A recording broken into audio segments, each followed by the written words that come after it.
Cincinnati fans, you're going to be really happy when you hear this from me. You're going to have the first pick in the draft next year after you compile the 1 or 2 win season this year. You're going to have the choice of Joseph Daniel Burrow or Trevor Lawrence. Now, if Joseph Daniel Burrow performs more than admirably, you can keep him and get rid of Trevor Daniel Lawrence. Or what you could do is say, you know what, we're going to trade Burrow. It doesn't matter. You have the choice of you're going to take quarterback. You got to. I don't care how good Burrow plays. He's trade bait. Depending on how Burrow plays, if he plays when you think he's going to be a superstar, you keep him, you trade Lawrence.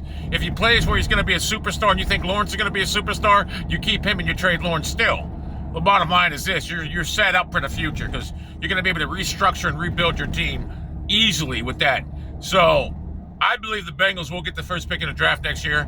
I don't even believe it's a question of will it happen? When it's gonna happen. It's next year, whatever the draft is. It's gonna happen. The Bengals are that bad defensively and offensively. So this is an organization that drafted Jonathan C.W. Ross over Patrice Mahomes.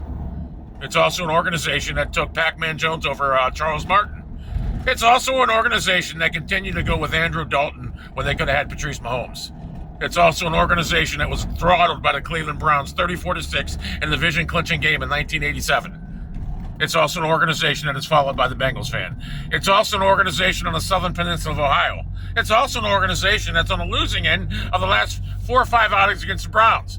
It's also an organization that had a playoff game against the Steelers, won, and they got beat. It's also an organization that hasn't won a playoff game since the 90s. It's also an organization that will continuously go last until they get Joseph Daniel Burrow some help. Oh, look at that dog. Holy shit, that's a beast. Oh my God.